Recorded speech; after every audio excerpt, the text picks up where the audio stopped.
Okay, great. Let's get started. As a background, Collegepond has helped about thousands of people we send abroad every year across different countries, different domains: engineering, pharmacy, finance, marketing, physiotherapy, architecture, and our results speak for themselves. Today, we'll talk predominantly about New Zealand. What are the top universities, the application process, the requirements, the cost, the stay back period options, visa, citizenship, PR, etc. And then we'll open it up to Q&A. Right? Just a summary of the top schools we've sent our students to. Okay.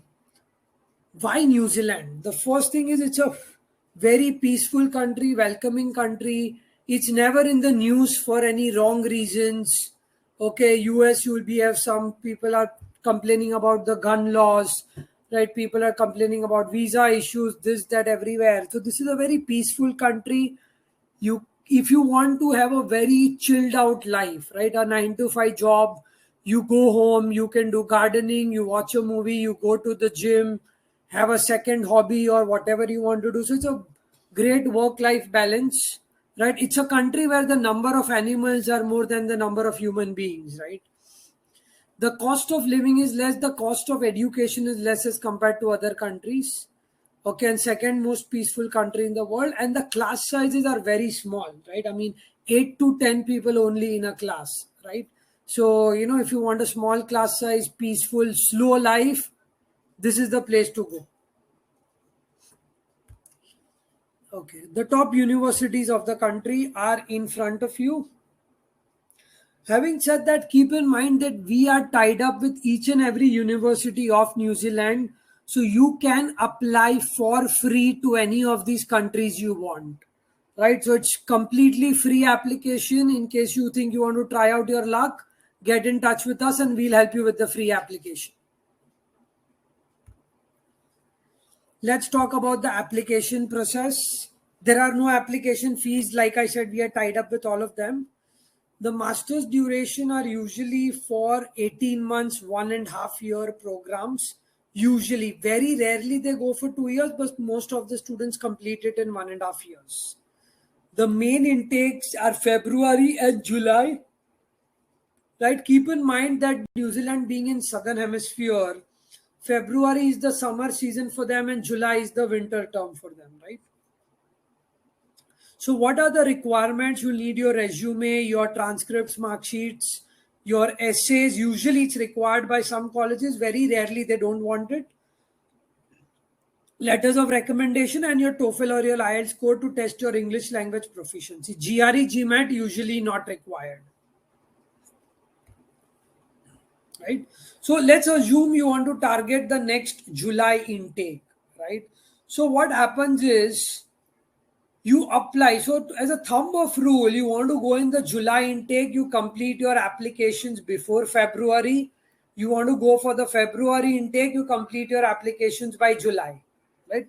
So that's how it works for New Zealand, just like Germany, right? So you give your exams, finalize everything, and you apply by February. Ideally, March is the deadline, but you want to apply early, not wait for the last minute. March, April, you get your decisions. You start working on your finances, your visa process. Keep in mind, New Zealand visa, they look at your 3 month bank statements, right? They want the money to be there. It shouldn't be that, hey, you put in money at the last minute and apply for the visa. They will look at a 3 month bank statement. So you want to start planning your finances in advance, right? Once your visa is done, you work on your accommodation, flight tickets, etc., right, along with your visa process. And June, July is when you fly, usually 2 weeks before the class start date. Okay, so that's how the process is. It's not that difficult. Similarly, for the February intake, you want to submit your applications by September, October latest. Some colleges have deadline in October also, but I will not wait till the October deadline. Apply by September latest. November, December, you get your decisions. Apply for the visa in December, Jan, and Jan, Feb is when you fly. Right? That's how the process would be. Let's talk about the costing part now. Right? So we have listed down the tuition fees for undergrad programs and grad programs, so bachelor's and masters, right? So there's not a huge difference between the two. Maybe I would say that bachelor's is cheaper, maybe by $3,000-4,000 a year. Okay. So if you see on an average, you are spending anywhere between $30,000 to $40,000 a year. New Zealand dollars. Keep in mind, we're talking of New Zealand dollars. So this gives you an approximate costing. So you do it into 1.5 because usually it's a 1.5 year program, right? The cost of living per year, right? Now again, keep in mind that this is on the higher side. Indians usually don't mind sharing their rooms. Okay, instead of staying in a one bedroom, one apartment, you stay maybe 2 bedroom, 4 people, right? The cost will literally become half. Okay, you cook your own food versus you eat out every day, the cost will go down, right? So this will give you an approximation depending on your lifestyle. This is on the higher side. Again, what we have seen is while you are working over there as a student, you can earn money that will take care of your living expenses, right? Let's talk about scholarships. A lot of scholarships are given out by New Zealand universities. Every university has their own scholarships you can apply to. So once you are admitted, you will get a list of scholarships. You start applying. Many of them will by default consider you. If you apply early along with your application, you might get an admit. Hey, we are giving you, say, $5,000 scholarship, etc. Right? So the amount varies anywhere from $5,000 to $20,000. Okay, let's talk about jobs, visa, and the stay back option. So these are the median salaries you get, and what is the pay scale, right? Again, I mean, you can look at the lower end of the spectrum if you want to be conservative. Because see, this varies on the college you graduate from, how much work experience you have, which company you join, because different companies will give different salaries, which city you are located in, right? You are in the main cities, the cost of living is more, the salaries are more. You are in tier 2, tier 3 cities, the cost of living is less, the salaries are less, right? So again, depending on various parameters, right? If you put a ballpark figure, I would say that $60,000 would be the bare minimum that someone would earn. As a median salary is $60,000, and bare minimum would be $40,000, right? So basically, you're investing about $40,000-50,000, and your starting salary start from $40,000-50,000, right? It's a good return on investment. Again, if you get a scholarship, you get on-campus jobs, internships, your cost will come down. Then the return on investment is much better, right? I am spending $30,000. My starting salary is $50,000. Which are the companies that are recruiting in New Zealand, right? You'll see a lot of top names out there for entertainment industry, or Disney, you have PwC and Deloitte in the consulting space, Toyota in the automobile space. In the banks, we have got Westpac, KPMG again in consulting, ANZ and Westpac in banking phase. You have Google who's recruiting out there, right? From a food industry. Now again, keep in mind that New Zealand is very well renowned for agricultural, horticultural, and bio and food related stuff, right? So even you have Kraft Heinz out there which are recruiting. So you will get great opportunities if you are someone who wants to go into dairy, horticulture, cattle feed farming, and all those things related to animal husbandry and food domain and industry. Okay. What are the stay back options, right? If you've done a bachelor's degree, master's degree, or a postgraduate diploma, you get a 3 year work permit by default, right? No matter what course you do, it's STEM, non STEM, doesn't matter. So instead of a master's, even if you do a 1 year diploma, right? So many people think, let me do a 1 year postgraduate diploma because I will save money. You will still get a 3 year stay back option. Okay, and you can work for any employer and any job, right? So let's say you did chemical engineering, but you get a job in a bank as a cashier, you can go and do it. No one is stopping you. You can do any job you want. It need not be related to what you have studied. Ideally, people look for jobs on what they have studied, but I'm just telling you that any kind of job is open up there for you. That's one of the perks of being in New Zealand. Let's talk about the visa process. So the immigration.government.newzealand site will give you all the information.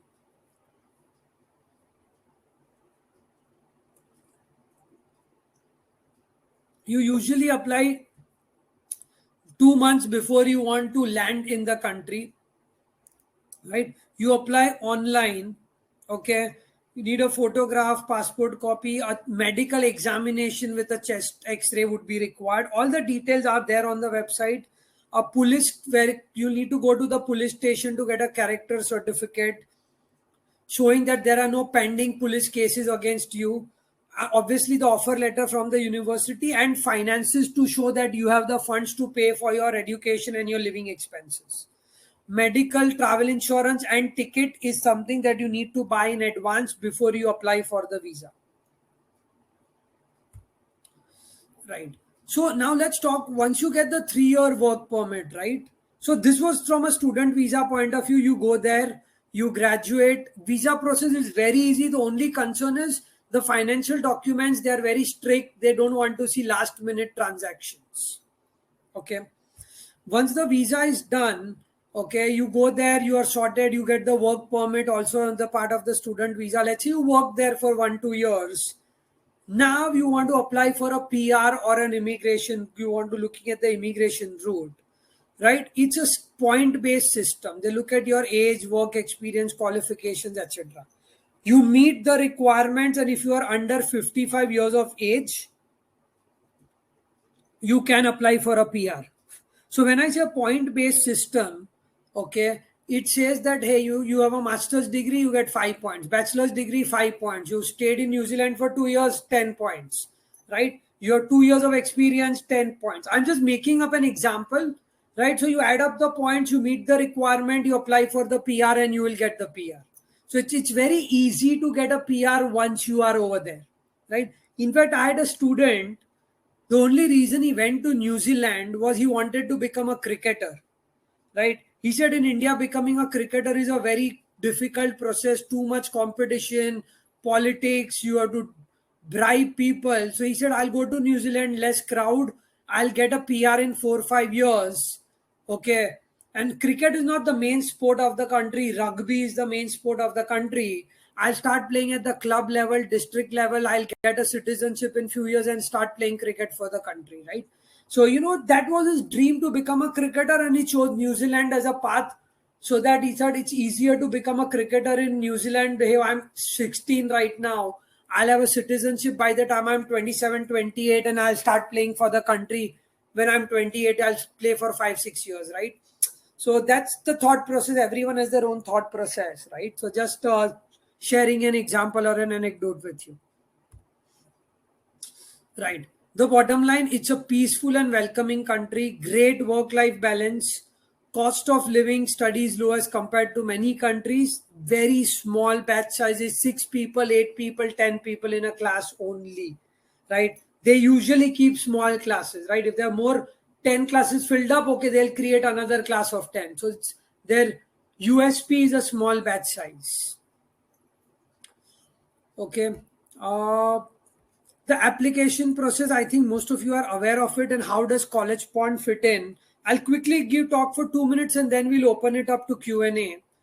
Collegepond works with you on your career planning, your profile building, your exams, TOEFL, IELTS, GRE, GMAT, any exam you need to give, choosing your country, your colleges, your essays, resumes, your documentation, helping you with the applications, interviews of with the universities, if any, visa process, financial planning, documentation, bank statement, loan, income tax returns, insurance, etc., applying for scholarships, scholarship essays, scholarship interviews, pre-departure, and all the way once you land there, we will work with you, help you network, mock interviews, resume critique. Till you get a job, we will work with you.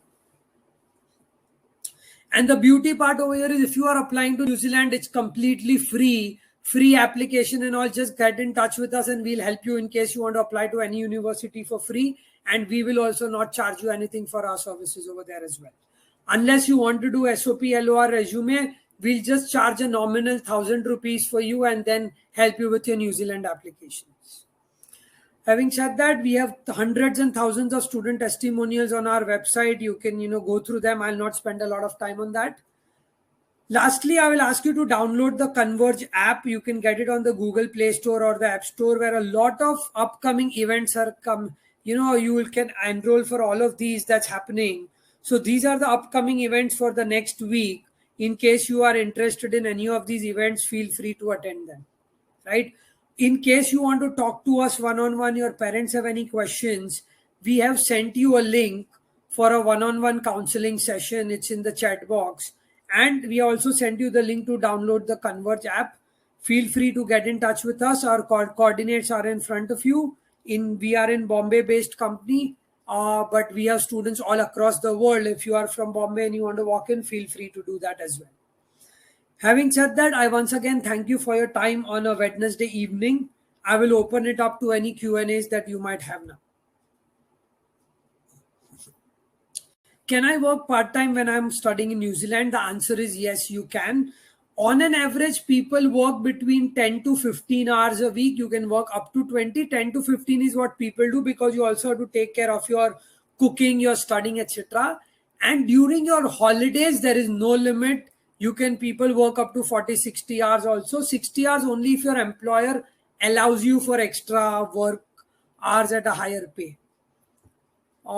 This country is suitable for PhD? Definitely yes. So like I said, the domains that are in demand, right, are anything to do with farming, horticultural, agricultural, animal husbandry, food related programs, biotechnology, finance, IT. This is selling like hotcakes over there, right? So this is something you can definitely consider. Again, for PhD students, this is definitely something you can consider. You can get your PhD done in a shorter time as compared to USA and Canada. How much money as a proof of funds do I need to show? You will need to show at least your total tuition fees plus living expenses as a bare minimum, what you need to show. I will add another 5 lakh rupees as a buffer. You want to show at least 5 lakh rupees more than what is asked. Are there any scholarships? Yes, there are many scholarships. I think I spoke about, there was a slide on that. There will be university-based scholarships. There will be Indian scholarships which you can apply for.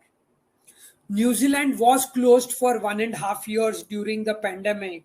Okay. But now that since it's open, the consulate is open, I think the next Feb intake will be a much sought after intake because a lot of people will be going there after a long time. Okay. Any other questions? Diploma will have more value over masters, or can we do diploma after masters? Mansi, it does. So I would say that it depends on the curriculum. Sometimes people choose diploma if they like the curriculum more. Okay, from a job point of view, there is not a huge difference, I would say. Okay, it's being in the right place, right location. The great curriculum is what will help you get a job. So you can do a diploma or a master's. Obviously, master's is more reputed. But if you want to do a PhD later on, then I will recommend a master's over a diploma. If your end goal is to take up a job, then I would say either is fine. Is New Zealand good for business and data analytics? Yes, and our data analytics, data science, IT industry is booming. You can definitely consider it. From a business point of view, business, marketing, finance is something that you can definitely consider. With respect to PhD, do we need to go through emailing professors or direct application through the college windows? You can try both. I always tell people applying for PhD that start emailing professors, because what happens is that if something clicks with a professor, he can always put in a recommendation and it increases your chances of getting the seat. And if the professor is a part of the admission committee and he likes your profile, you will get brownie points. So email professors, if they don't respond to you, that's fine. You can directly apply as well. But emailing professors is a definitely yes, yes on my agenda if you're applying for PhD.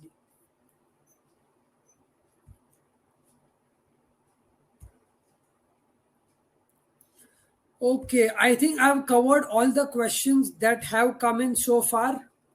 Okay, I'll just conclude by saying because of our tie up with all the universities, you can apply for free to all of them. You need us to connect you with them. Let us know, and we'll be more than happy to work with you on your application.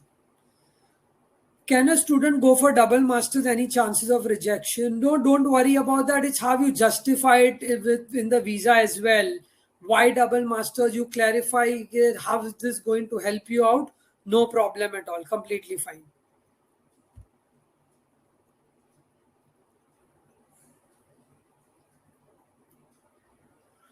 Okay, perfect. Thank you for your time, guys. Have a wonderful evening.